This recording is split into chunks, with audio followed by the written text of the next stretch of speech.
one quick word about Obama-Trump voters, since you brought it up. When I was campaigning for Obama during his first election, I was in some trailer camps in Virginia nearby, and I went to the door and I knocked, and the woman answered the door, and I was really just there to say, don't forget you go to the polls on Monday or Tuesday. And she said, hold on a minute. I said, okay.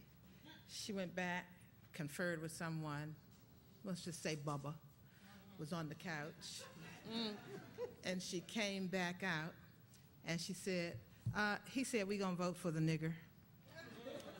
Ooh. So that said to me, a lot to me. Yeah. Because they had enough sense to know at that time, they thought the nigger was gonna work in their best interest. And that's what they wanted. And that they're probably Trump supporters now. In terms of your father, who voted for Trump, part of the 8% of black men voted for Donald Trump. 13%, I thought it was 8% of African Americans that voted for Trump. Many of them thought Trump was going to get them a job. And many of them feel like immigrants are stealing their jobs. And Trump talked about a border, a wall across the southern part of the border. So, Bill Fletcher, I wanted to ask Verna, you. before you go there, I want to just respond to the conversation about marching, because I think it's important for us to talk about the whole notion of what our activism looks like. And Okay, we have seen can we people. Hold that till, after we get to this, we'll come right back to that, Dr. Malveaux. I promise. All righty. Okay, thank you. So, Bill Fletcher, I wanted you to respond to the fact that, is there any truth to the belief that Latinos are stealing jobs from African Americans? And second is Uncle Bubby, that unskilled worker in our families who's been looking for a livable wage for years, likely to get any help under a Trump presidency. Then we'll get to your piece. So, Verna, the way I would respond to that is to say this, that the jobs issue in 2016 was presented as a white issue.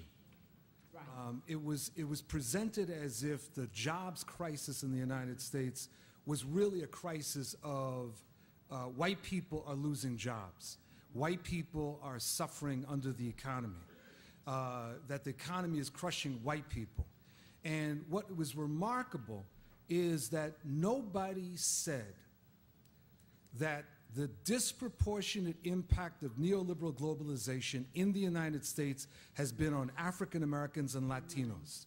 If you go back to the 1970s on, and you see what has happened as a result of the reorganization of the economy, we are the ones that have suffered desperately.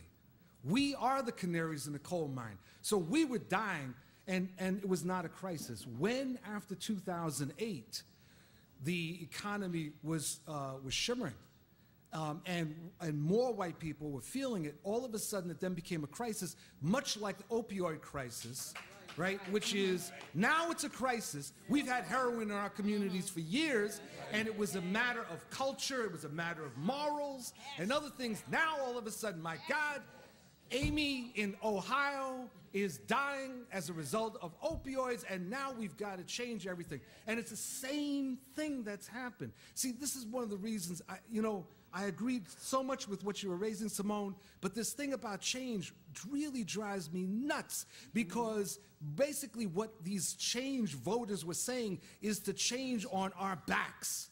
That's what they were saying, that we want change, but we will take change as long as it is on the backs of blacks and Latinos. And that's why this issue of race has to continuously be inserted into the discussion. There's no way around it. This inspired people. And I think that your point there was very important in terms of your experience. So what about this issue of immigration? No. The problem for the African-American worker is fundamentally that capitalism has been in the process of restructuring since the 1950s with automation, with the relocation of industry that has moved jobs out of cities and moved them into rural areas where there's white people and where there's no unions. That is the fundamental problem. The fundamental problem is not that of immigration. There are certain sectors of the black workforce that have competed with certain immigrants. But what's interesting is that the focus has been always on the Latino immigrants, as opposed to that there's all these other immigrants. For example, you have all these Russians that have come to the United States that have entered into construction, and that was never an issue. No one has ever said, let's build a wall at Kennedy Airport and stop the Russians. No one has said anything. No one has suggested anything like that. All right? But you have in different sectors European immigrants who actually are competing. Right? But that's not the issue. It's the racialization of immigration. And when black folks have fallen prey to that, we've been falling prey to fool's gold. Bill Fletcher. Thank you. So as we sort of wind down and sort of make our closing comments and thoughts, it's important the discussion that Dr. Malveaux wants to continue regarding the importance or the role of marching in the community as we figure out how to move forward to fight this crisis that we're in the midst of. Dr. Malveaux? Dr. Malveaux, I'll just give a caveat and say that I do think... my turn. I'll just give a caveat and say my that turn, I think marching sister. is important. Be a strategy. So you can't just be marching. Because see, this is an aggressive group, but I know how to do that too. Now, here's the point. Absent strategy, marching makes good optics. Of course. That women's march was great optics. But what was the outcome of that, especially for women of color? Those sisters, Tamika Mallory and those, came in and rescued it in terms of optics for people of color, but they were marginalized. I would posit that it's important for us to look at some other things. I would use the lesson of Bill O'Reilly to suggest that economics trump marching. Always. I would suggest that. I don't disagree with that. I would suggest that when we start talking about the $1 trillion worth of spending power we have in the African American community, that we be more effectively served by talking about 1, 2, 3, 4, or 5 products that we were willing to withdraw our patronage from than to talk about hitting the streets. Because boycott, creative withdrawal, whatever we want to call it. We have black people who spent 381 days without public transportation in Montgomery, Alabama in 1955 and 56. Yes. They were willing to inconvenience themselves. They were willing to do whatever they had to do because they felt strongly. Now, what we saw with O'Reilly, and this is why we have to think about it in the context of race, class, and gender.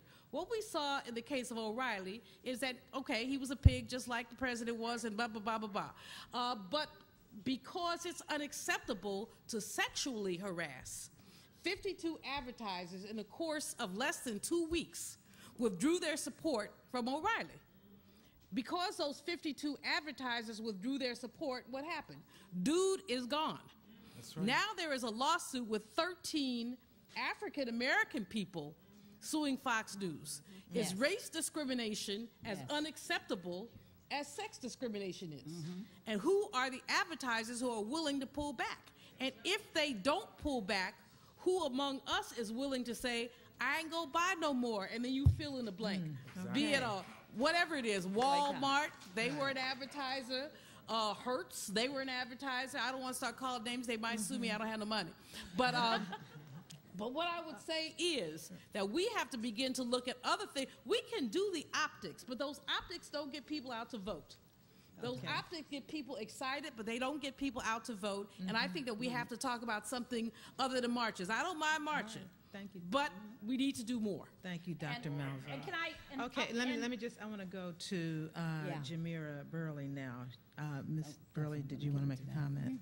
I think to Simone's points earlier, I mean, yeah, we can talk about the marches, but there is strategy. And I think one of the things that I wasn't impressed by a lot of the issues that people are marching with is the fact of gun violence. We know that gun violence is the leading cause of death for particularly minorities aging 15 to 25 years old.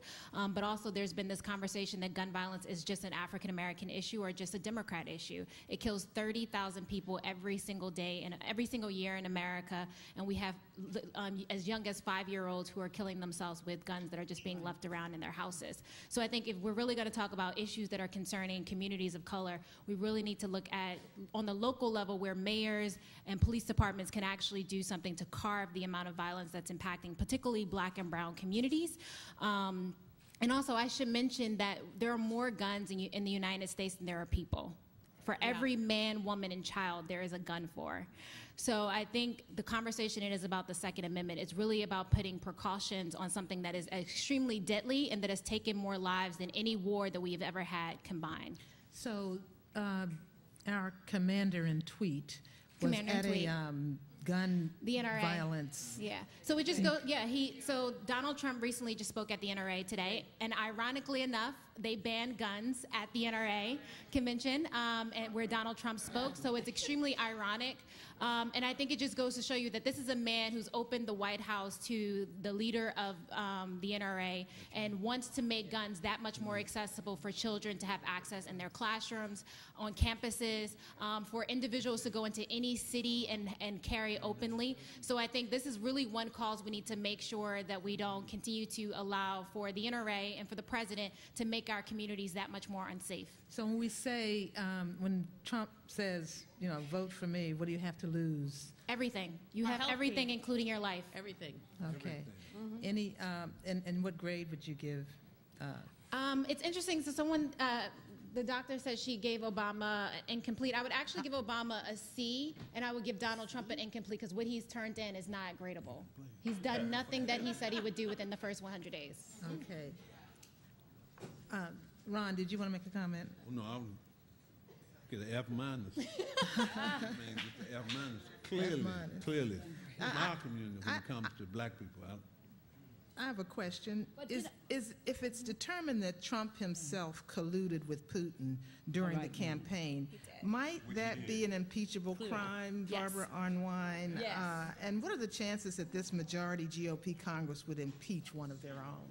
Yes, I think that we all agree that the GOP would never want to impeach Trump because this is their power base, right? However, it really depends on what the American people do. And if the people are quiet, if they start going to those town halls and tearing up like they did over ACA. Please don't say March. No, no. I mean, there's all kinds of strategies. Let me be very clear. I was just referring to March, what's happening tomorrow. But let's be very clear. From 1865 to 1870, do people know what was the #1 organizing strategy for African Americans in this country? The #1. No, #1 organizing strategy. Vote. It's been totally wiped out of our history books. We led boycott after boycott. We used our economic power like crazy right after the Civil War, all the way through Reconstruction. We were, if you go and you read the local papers and look at what African Americans were doing during that period of time, you will see that our leading strategy for organizing was economic power. And it's very fascinating because it had all the things to do with our labor, how we withheld our labor, how we used our labor. It also had to do how we spent money. So I think that, that's, without question, I believe strongly in boycotts, but let me tell you something else we don't talk enough about. Reparations. Reparations. If we don't talk about it, who is? And I mean, we got to take it to every single entity, every single person. Do you know that the UN earlier this year called for the United States government, their experts on race called for the United States government to provide reparations to blacks in America? Yes, they did. Yes, they did. But we don't hear about it, right? We don't hear about it because this outlier nation of ours does not play fair game in the international sector. And as a consequence, we are not doing what we should be doing. We haven't said a word really powerfully as a black community about the failure of our nation to do anything under Obama, anything under Trump, about the International Decade for African Descendants. There's nothing for people of African descent. There's nothing. So we're not, doing our full job. And I will say that, Julianne, the $1 trillion is good, But I will never forget, and I don't think we should not make sure our children don't know that our real number should be 4 trillion, but for racial discrimination in this country. Actually, Barbara, it will be a lot more than that. Yeah. So I don't know where you got the 4 number. 1 trillion is what our GDP is in our country right now. But if we started to look at any number of things, I was sharing with Dr. Daniels, that there are a number of ways that we can look at calculating a reparations space that also includes the number of times we had economic expansion in our country, and African American people were not allowed to participate. Exactly. And, you know, the Homestead Act gave away 10% of the land mass of this country, and we had very little of that. Amen. The GI Bill. Yes. You know, I could go on all day, but they won't let me. Well, no, we let you, but I'm not in control of that, so we want to be respectful of everybody's time.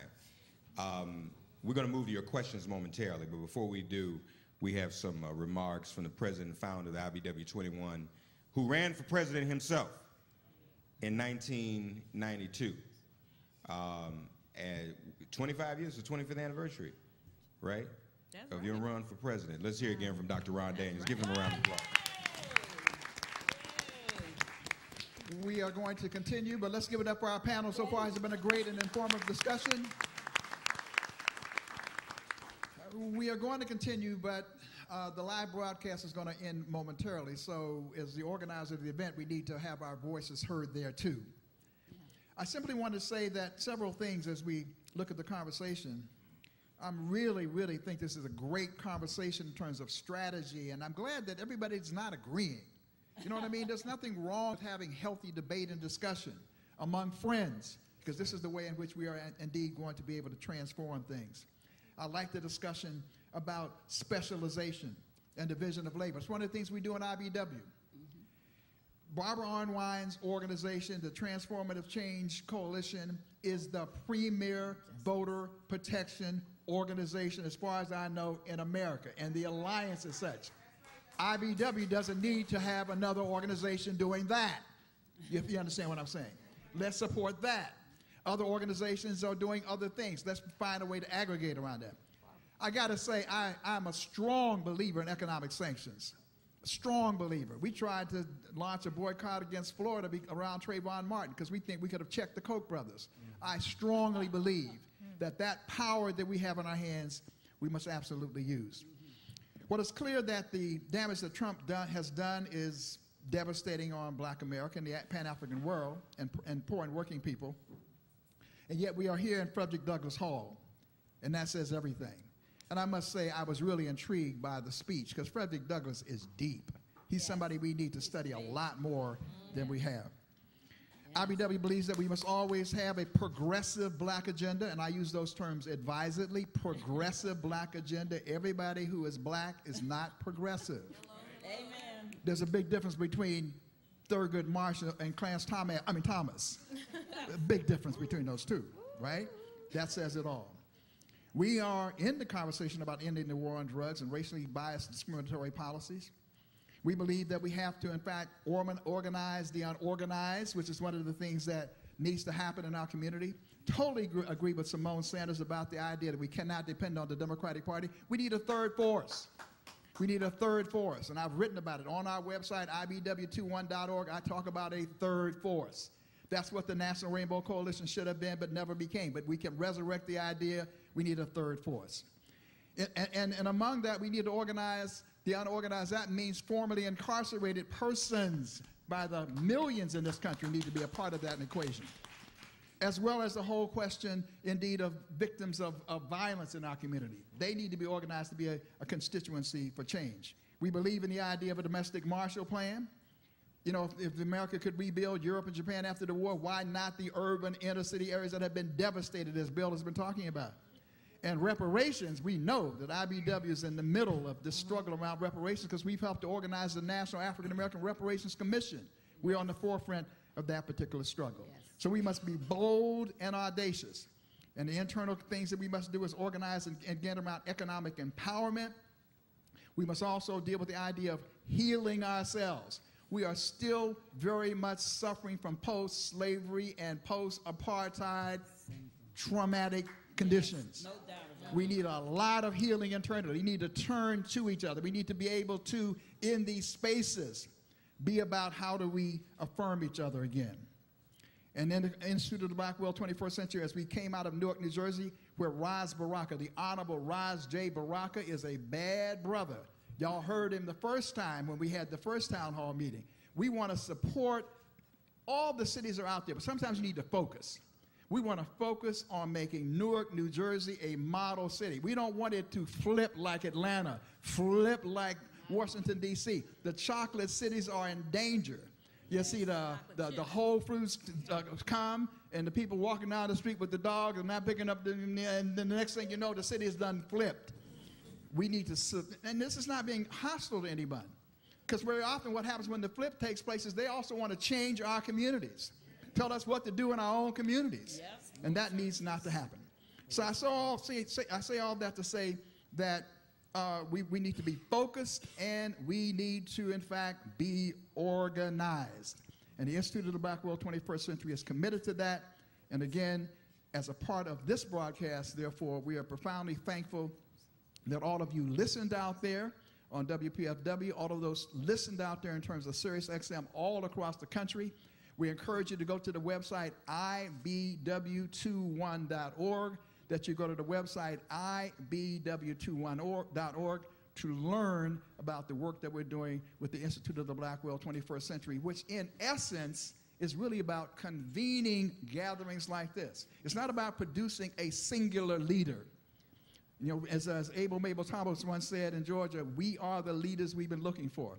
And one of the things that we need to do more than anything else, and what we specialize in, is facilitating, collaborating, getting people to work together as opposed to working in their own separate silos. And that was why it was important to that point in terms of how do, and Sister Simone said, she has a lane. I'm staying in my lane. You stay in your lane. But then we'll connect the lanes together, and then we got something, we're roaring down the highway together. So I think that's the conclusion. I'll turn it over to Mark Thompson to wrap up the broadcast, and then I'll come right back for an appeal. Well, I believe we're still on WPFW, but we're signing off SiriusXM Progress. So we out? We're out. Thank you. Thank you for all SiriusXM Progress. So we have some questions now. Oh, you still got to get back. Okay, now we're going to continue. We're going to continue. But you see on the paper, it says on our program, it says contributions, appeal for contributions and support. That's the next part of the program. Reverend Lamar does not do that. You know, I know you don't do that on Sunday mornings. You don't have to, but so I have to be Reverend Daniels at this point, right? I'm not trying to be strict. Or James Brown, I'll do please, please, please. Bottom line is the Institute of the Black World 21st Century to do these kind of convenings is not a budget item. It's not as if some foundation drops some money on us to do this, right? So we have in your seats, you have an envelope and you have a program. And so what we're asking you to do at this point, and I'm not going to take a long time with it because we want to get to the Q&A part so that we can wrap this up in that way. But we're asking you to, in fact, take that envelope and make a generous contribution. If you want to write a check, write the check to Institute of the Black World or simply to IBW. Now, before we even convened the program, there were a couple of people who gave me envelopes, and those envelopes were generous. Each of them had $100 in them. And I say that because there's a tendency for people to give the lowest common denominator, like $2 or $3.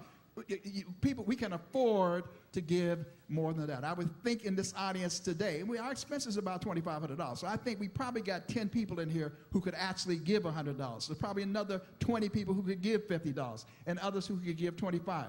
I'm not going to ask you to hold your hands up. I'm not going to ask you to march up here. I'm just going to ask you in the goodness of your heart, in terms of what we need to get done. We hope some people will do some hundreds. We hope some people will do some 50s, some 25s, and some 10s. But if you don't have anything, we still love you because you came out, you gave up your time, yes, of your energy and your talent, because we be black people, we all together, and together we are going to win. So thank you very much. They'll be coming around with the envelopes, but we want to turn it back again to the Q&A part. Let's give Dr. Daniels a round of applause, and we encourage all of you to give generously, if you will. Please, ma'am, please, sir. We have a list of questions for the panelists, and there are about 5 of them, as I see. unlike Trump, I know when there's a conflict of interest, so 2 of these I can't ask. I'll let Verna Avery Brown ask these 2 of the panel. Okay. All right, I'll start with this question. Is D.C. statehood and political rights part of the agenda for the black community? Which of our panelists would like to respond? I see you, Jamira. I see you shaking your head. I would just say, hell yeah. I mean, taxation without representation is against the law. So D.C. needs to have statehood and representation, voting representation in Congress. Ron? Oh, no, I'm absolutely supportive of self-determination, statehood. And I mean, this goes back to, Marion Barry, Mayor, when we first started talking about this issue and the development of that movement. And it has gotten stronger, but also there's a component of it that acts like it's brand new because we have new white people in town, so all of a sudden it's important and number 1 on the agenda. Well, it's number 1 on our agenda because black folk been living there all along without self-determination. I think it needs to be brought out that, I think it was last week, they came out with a report that people in D.C. pay more in taxes than any state in this United States. So those of us who live here, we are really living in taxation without representation. That's right. Thank you. Okay. Any other comments on that? Mark, did Chocolate City is chocolate chip. In 1973, the black population of D.C. was 72%. That's right. It is now 46%.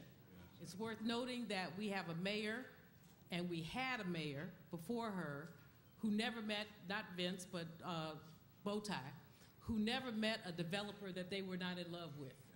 And therefore, we have literally seen people being subsidized to come in and to do Negro removal, which some people might have called urban renewal. I just leave it at that. Renamed it from the 5th Street Market to the Union Market. Now they show movies over there on the wall, outdoor movies in the evening. And the only people who, but the kind of retail they brought in there, flowers, wine tasting.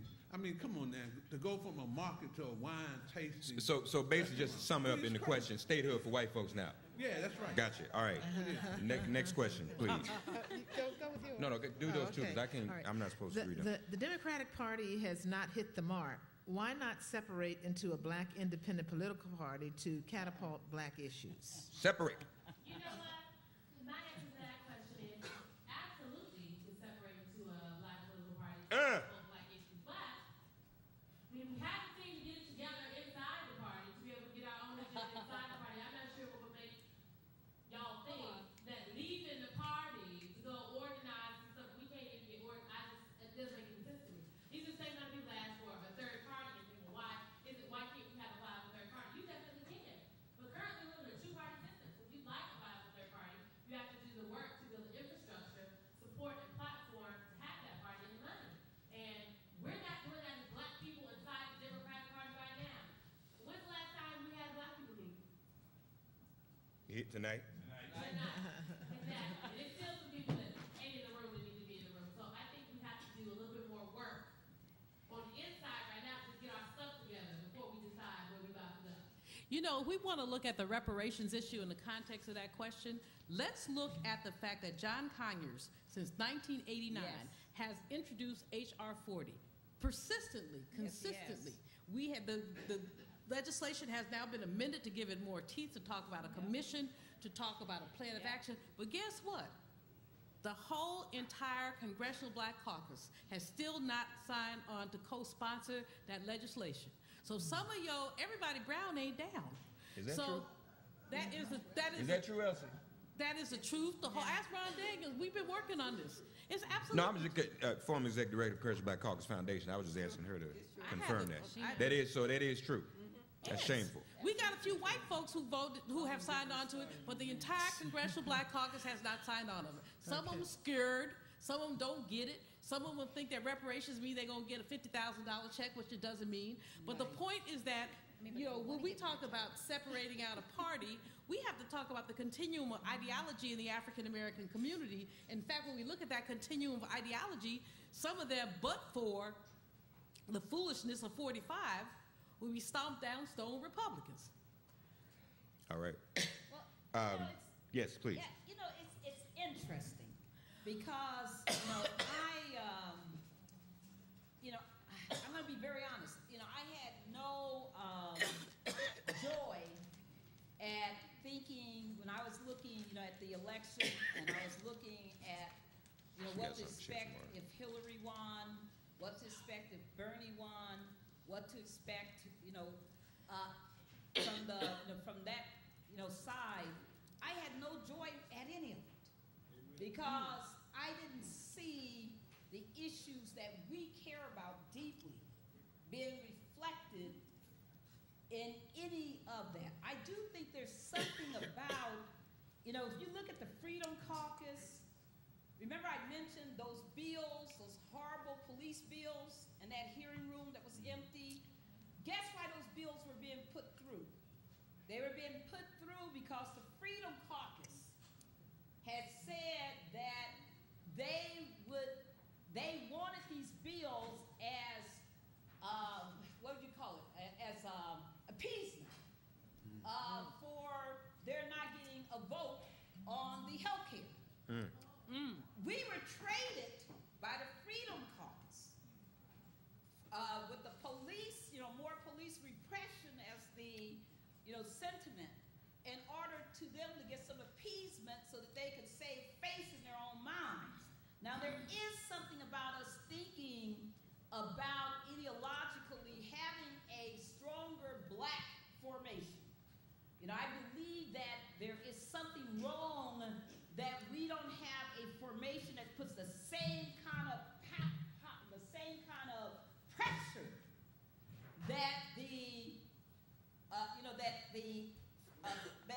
all of these other formations within the Republican Party is putting on that party, and that we don't have a similar what our position within the Democratic Party is compromise.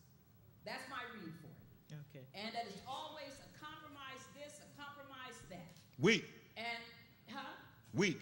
Weak. We're very weak. No backbone.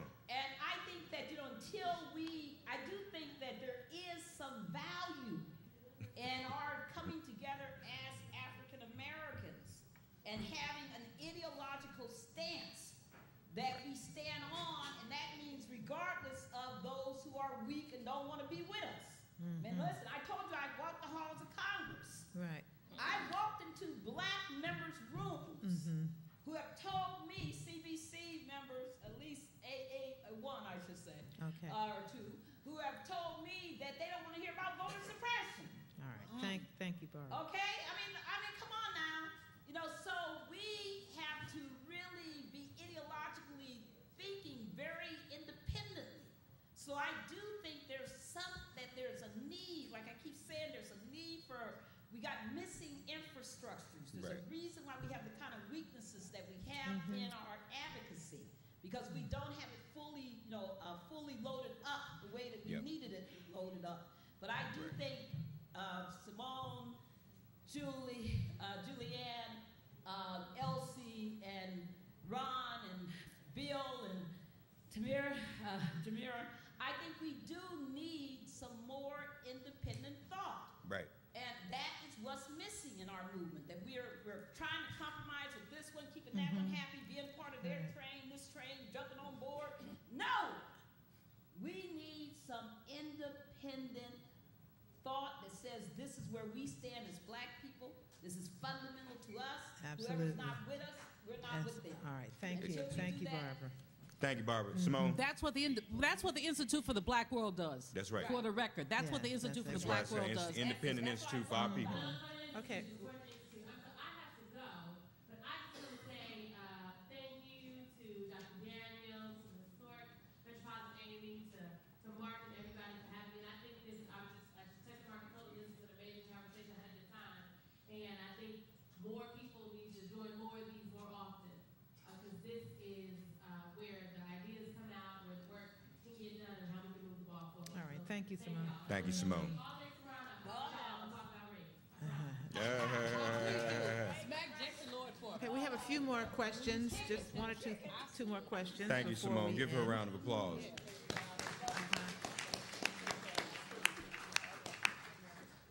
All right, we got about 10 more minutes left. And you all can't some of you sent some questions up here that, see, I can't answer these questions if I'm the moderator. They're for the panelists. Some of y'all sent a couple questions up here that were directed at me, so. Oh, okay. So that's why I can't. Statehood and Black Political Party. Okay. What's the greatest failure of the Democrats themselves in Congress since the inauguration over the past 100 days? The greatest failure of the Democrats in Congress over the past 100 days since inauguration. Anybody? It sure hasn't been Maxine Waters. I know that's right. Yep. Auntie Maxine, get ready for impeachment. Get ready for impeachment. Anybody else? I would say, I would echo that. Maxine Waters and Elijah Cummings have shown amazing courage. Yes. And I want to know where these other people's mouths are. I mean, obviously Skirt. we don't have the votes, Yes. but they do have mouths, and we have not heard their mouths. We have not seen them. And at a very minimum, we know that H.R. 40 is not going to be passed. Right. We don't have the votes. But what is preventing, excuse my language, but these Negroes, these not black people, these are Negroes, what is preventing them from signing this? So the failure has been a failure of ideology, in my opinion, is that people have failed to talk. Even with the Affordable Care Act, you've had a few who have been very, how are you going to farm out a woman's pregnancy? The 10 things that you must have in the Affordable Care Act include coverage for pregnancy. Why are these sisters, and I could call their names, but I'm not gonna, some of them my friends, they might come get me, but why are they not basically stepping up and saying, no, this is not something we're gonna farm out to the states? So I think the greatest failure of the Democratic Party has been collective silence. Okay, Bill Fletcher, did you want to comment? Yeah, I think the greatest failure is the failure to appreciate that we need to be in a mode of non-cooperation. Yes. And that, Right. that leadership doesn't mean attempting to be diplomatic and nonpartisan with someone that's trying to cut your legs off. Right. Yes. And so I think that the thrust of the movement needs to be a movement for non-cooperation. Total obstructionists? I would never use the word obstructionist. I would just say non-cooperation. Resistance. On every level? Resistance. On every level. So how do you leverage the power that they have? Because what we have to do, it goes back to what other people have said about, we have to think strategically about working at the state and local level, about building up power. This is a longer-term struggle. But right now, what we have to understand is that what the Republicans successfully did in their obstruction from 2009 on was that they helped to shift the discussion so that to make it appear that the problem was the incompetence, alleged incompetence of the president. I think that we have to shift the discussion, and we have to be constantly saying that you don't cooperate with someone who is promoting racism. You don't cooperate with a warmonger. You don't cooperate with someone who is misogynist. No. I mean, it's non-cooperation. No negotiation, no sellout, no compromise. Right. Quickly. Yes, I think the Democrats' biggest failure and their worst performance has been on this issue, what they call WWC, white working class, and their obsession with it. I think that because they're not giving credit, credence, gratitude, affirmation to their base, which is all that Trump's about. I mean, he's about your base building, is very sad. And I think it's fundamentally flawed, that it's going to backfire. I think it's a terrible, a terrible position. The other thing I want to say, because I have to deal with them, right? I'm up there on the Hill fighting with them all the time about, different things that I think they should do. I also think the Democrats have failed to take race and racial justice policies to the maximum, like they should. And I'll give an example. I went to the Hill and said, the Democratic Party needs to, this was last year, needs to do dramatic actions like a sit-in, a sit-down by the congressional members around voting rights and around voter suppression. I said, you gotta do it. I was told, no way, we'll never do that. That's horrible, horrible, horrible. Then the gun violence sit-in happens. So, so there's something really wrong, fundamentally out of alignment within the party when it comes to race. And until the party gets this race issue better and really understands it better and really centers itself around racial justice, we're going to have Trumps, because they are the result of the failure of the Democratic Party, the failure of progressives, the failure of whoever, liberals, whatever, to really take into consideration that you got to speak to race. You can't avoid it. You can't compromise. I think the Quickly, biggest Elsie. failure has been on the Quickly. Senate side. I'm sorry? The biggest failure has been the senators. Yeah. The senators who did not push hard against muddying the water about these nominees. They sat back and assumed that they were all going to get confirmed. And to me, they should have been doing dirty politics like the Republicans have done and muddy the water so that Sessions and those types of people could not have been confirmed. And to see that Senator Frankel had to be the leader up there, the former comedian, that was just a disappointment to me. Let's thank all of our panelists one by one. Barbara Arnwine, give her a round of applause. Transformative Justice. Dr. Julianne Malveaux, Ron Hampton, and let me just make a couple of points of personal privilege. Communities can control the police. We need community control of our own police departments. And when Ron and Rick is here, when we all co-chaired the police task force here in D.C., we told the police department what to do. They reported to the community as best possible. Give Ron another round of applause. What we didn't acknowledge was, I want to just lift this up. Elsie is the head of the institution named for Dr. Walters, who was my teacher, who was Ron's teacher, who was Bill's teacher, and all of us up at Barbara's teacher. He was the preeminent black political scientist in the 20th century. The only one surpassed him was Dr. W.B. Du Bois. And so even though Trump says he thinks that our folk are still around, we know that their spirits yet live because we believe in our African ancestry. So Frederick Douglass is here, Ron Walters is here. We would not know everything we know and be able to organize and struggle if it was not for Dr. Ron Walters. So she continues to hold up his name, and we appreciate her. Give Elsie a round of applause. Jamira has done a lot of things, but she was in charge of gun policy advocacy for Amnesty International for a number of years.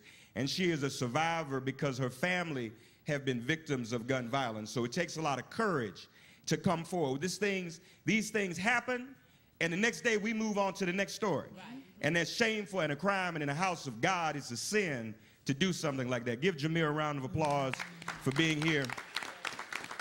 And of course, our brother Bill, his foreign policy analysis is some of the clearest. Yes. And I'm gonna be straight up with, we're not on the air right now. We're not on the air. See, I don't get some of our sisters and brothers running, well, that's fine, I'm about to face. See, Nikisha, my face. Nikisha Taif, y'all. Some of our sisters and brothers running around being apologists for Trump and Putin in a relationship, and Putin ain't so bad. This ain't the Soviet Union that supported revolutionary movements of our people in Africa. This is an oligarch, which is just another Russian term for capitalists. Right. So Bill's analysis has always been clear, and we ought to listen to him more and more. Give him a round of applause. One of the radio stations that I was a part of when I started here in my 20s was WPFW. Give WPFW a round of applause. And also, Verna Avery Brown is here. Also, let me just point out some of my colleagues that are here from WPFW. Askia Mohammed, Askia, esteemed journalist. Kojo Namdi was here earlier. And Kojo Namdi was here. Is Jerry Parrish still here, our general manager? No, he's gone. Okay, and Ian is back there as well. A round of applause. I just wanted to say just something, final thought. Being a progressive living under a Trump presidency, to me, is like flying in an airplane with a drunk pilot. And, your ride might get a little erratic and life-threatening at times, and you may hate him and fear him, but you really want him to land that plane safely. So we need to think in terms of how we get this plane landed safely, because we're all in it together. All right, Verna Avery Brown. Let's give them all a big round of applause. Let's give Metropolitan AME Church a big round of applause. Our host pastor. I also just want to acknowledge we had a volunteer team working here with us tonight. I've got to say a word about them and some dear allies, Salima Dalfo, Vice President of the National Black United Front. Askia Muhammad has already been mentioned. Tyrone Parker, who's with the Alliance of Black Men, one of the most powerful organizations we have here in D.C. Kareem Aziz, IBW board member, who maybe is on his way back to Baltimore. Nikichi. We also have some hosts who work with us this evening. Reverend Shirley Gravely Curry. Is she here? There she is. Let's give her a round of applause. Dr. Laura House. Dr. Tyrone Lovelace is back there. They've been hosting. Brother Chester Marshall. Sister Salima Mohammed. Sister Rosalind Prudhomme. Now, she needs a super round of applause. This is a bad sister. I mean, she organized everything. That's what keeps us together with IBW. Baba Leonard Dunstan, one of the really, really outstanding former president of the National Association of Black Social Workers. Mohammed Salam? Salam? Yes, okay, with the Nation of Islam. All right, and Lamar, Raleigh Kimbrough. Where's Raleigh Kimbrough? Raleigh Kimbrough. Raleigh Kimbrough's my homeboy from Youngstown, Ohio. Not everything that comes out of Youngstown, Ohio, like some of the people I know is bad. We got some people there we're kind of ashamed of now, but Raleigh Kimbrough is great. And also the Bethel Literary and Historical Society that helped to co-sponsor this event. And Nikichi Taifa, Attorney Nikichi Taifa. Okay, and all of the people from SiriusXM, obviously. Zelina, where's Zelina? She back there? All right, Maxwell, all right. I had the privilege of being on here with her every now and then, so that's very good. And all the team from SiriusXM, let's give them a big round of applause. They came in with everything. Roddy was working on this, and they said, did the church have this? Did the church have that? Mark Thompson said, don't worry about it. SiriusXM is coming in, and whoever needs to plug into it, WPFW, they brought everything in tonight. And Nikichi Taifa, Attorney Nikichi Taifa. Oh, we don't want to say nothing about Nikichi Taifa. She's just one of the baddest sisters on the planet. That's all. Where's Sister Nikichi? There she is right there. Where's she at? That's Sister Nikichi, the multitasker par excellence. And to all of you, give yourselves a big round of applause for being here this evening. Great conversation. We in the Institute of the Black World 21st Century, thank you so much. And I'm going to ask Reverend Lamar if you kindly dismiss us. Nobody probably wants any, but I do have books. Oh, that's right. I'm sorry. We are, Dr. Malveaux does have books, and you know her, what's your? Are We Better Off? Are We Better Off? And she's going to be in that room on the side right there. And if you want to purchase a book, you can do so, and she will give you an autograph for it. Yes? And Ron, I wanted to thank Freddie Allen from the NMPA for being here, because the black press is so important, and I'm so glad that Freddie Allen and the National Newspaper Publishers Association is represented here today. NMPA. And just one thing I forgot, I know Ron's going to thank Dr. Lamar, but just a bit of history. I think it's important that we invoke our history at all times. Tonight here at Metropolitan AME, Frederick Douglass's church, this is the first national forum in the country on Trump's 100 days that we organize as our people, as black people. I want to remind you all that in 1991, the very first rally and march against the Persian Gulf War, W. Bush's war, was organized here and took place here in Metropolitan AME 25 years ago. And it was organized by a group of us students at UDC and Raz Baraka and the students at Howard University. We were just kids then. But Metropolitan has always been a home for us to come and organize and do what we need to do. So we thank Metropolitan AME. All right.